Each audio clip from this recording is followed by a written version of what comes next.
So now let's talk about the Genesis E5 curriculum framework. What is E5? It is really about focusing on applying core content in relevant and innovative ways. The components of E5 include economics, engineering, ethics, expression, and entrepreneurship. Those are areas that help us answer the common question, why should I learn this?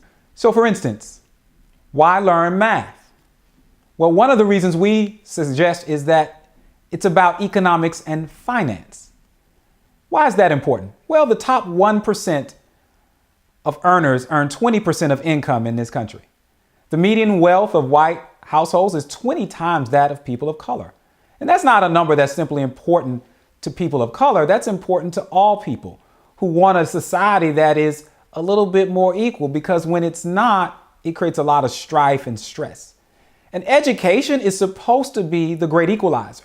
It's supposed to improve economic development for all communities and individuals. And yet, schools teach kids mostly to pass tests, to graduate and get good jobs. We never actually teach them about economics. Why is that? Well, Genesis, we want to teach our young scholars how to use math to understand finance and to hopefully learn how to build wealth. So one might ask, why learn science? At Genesis, we try to connect that question to the answer, engineering. STEM is very popular: science, technology, engineering, and math. But we've always taught science and math. The rest of STEM is really about what you apply to. And it's not for us about creating engineering projects. It's about a mindset. We're not trying to create engineers. Again, it's about a mindset. It's important because the top 20 jobs in the US are in STEM fields. And they've been telling us now that half of all high-paying jobs will require some amount of coding skill. So again, we ask scholars to learn science and math, but usually it's for facts and algorithms. What we have to do is help them figure out how to connect it to something bigger, something that gives them a mindset that clearly the world now appreciates. Again, it's not about being an engineer. It's the fact that most things now require engineering thinking. And so yes, our scholars will learn how math and science are used to engineer or create technology and solve big problems. So one might say, why study literature? I know that's a question I often remembered as a young person in school, because the things they had us read didn't quite always make sense to me. Books that I didn't care for. Well, at Genesis, we suspect that one of the reasons you should study literature is so that you can also study ethics. Public schools often struggle with chaos and disrespect. Suspension and expulsions almost have become a norm. We put in character education often as an add-on. The real question, though, is how can schools reinforce the values that parents teach and the kind of people our children are becoming in a way that's happening on a day-to-day basis? So at Genesis, that's why we connect the study of literature to ethics, because our kids are going to have to read. They read in every educational institution in this country. But we want to make sure that they connect what they read to a question of what is right and what is wrong, through the lens of studying these characters that historically we may not have cared about.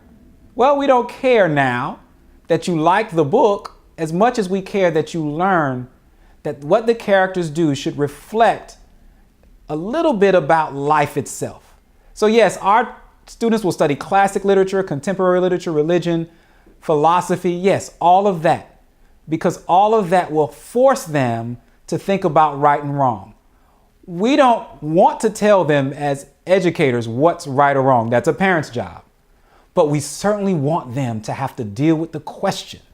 That's what makes literature powerful, that the discussions about life and what's right or wrong can occur in a safe place, but in a context of looking at it through the eyes of various characters. Whether they're black, white, rich, poor, we want a diverse set so our kids can understand why might the world be the way that it is. So they can understand themselves, so they can understand the lives that people live, and then hopefully how to make a positive difference in their community. Why learn English or art or music? At Genesis, we think it's about expression. How do you use a language, art, and music to express an idea? Because communication skills and the ability to express an idea are highly desired in the marketplace and yet hard to find. So scholars should not just learn language to take a test or write a 5-paragraph essay. You know, the essay that we never actually write outside of school. And they shouldn't do art to draw cute pictures or learn music to simply make pretty sounds. Look, there's nothing wrong with that. I have a child who I'm pretty sure really wants to be an artist, and I want that to be developed.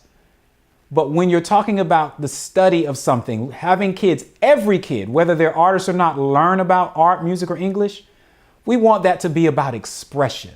So we want them to understand how language, how visuals, how sound can be used in innovative ways to affect the way others think and the way others feel, whether they become English masters or artists or musicians at all.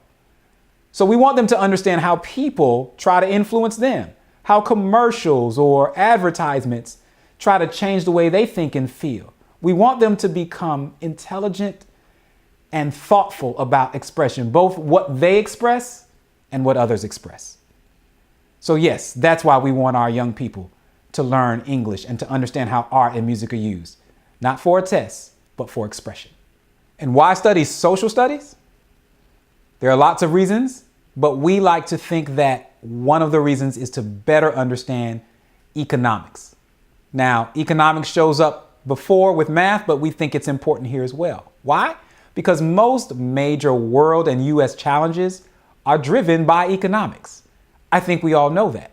Climate change, terrorism, world hunger and disease, race and income gaps, health, incarceration, education and family stability gaps. All of those are economic concerns and are driven by economics. And yet, how often do schools address these important topics? And certainly, how often do they deal with them through an economic lens? Rarely. Usually kids learn facts and they learn figures and statements and they memorize them for a test and they move on.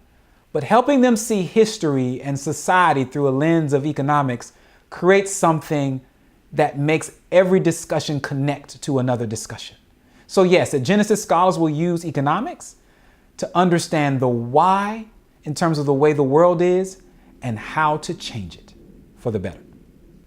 And then the final E that brings it all together is entrepreneurship. Why do we feel that's important? Well, entrepreneurs are about 10% of U.S. workers, but they own 30% of the nation's wealth. And yet, most kids are taught to and encouraged to get good jobs, not to create them. Our scholars will use all that they learn to pursue their passion and their vision, not somebody else's. We want scholars to develop and market their own creations. Now, let's be clear here. We don't believe that every kid has to start a business in order for this to be an important thing. In fact, for our earliest scholars, even in kindergarten and first grade, who we're pretty sure may not start a multinational corporation at the age of 5 or 6, we still want them to understand that whatever they do actually has an audience. That even if their teachers and parents are the ones looking at their work, they should think of them in a way as customers. Customers who are, again, looking at their work, evaluating their work in a certain way so that kids understand, hey, what I do isn't just for a grade. It's not just for a test. There are people who are actually looking at it, and they can be moved or affected by what you create. And so we want our kids to understand, how can I make something better for my teacher? How can I make it better for my parent? Again, not for a grade, but because what you create is an expression of you.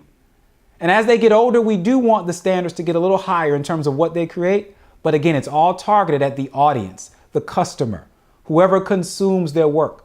So they don't have to create a business, but they do have to create that mindset that says what I do for me outside of the educational arena may be a hobby, but when you're in class and you're creating for an audience. And if they take that into the real world, then they may start a business one day. But bottom line, we want them to understand that we expect them to create their own future and not wait for somebody else to create it for them. That's the entrepreneurial mindset.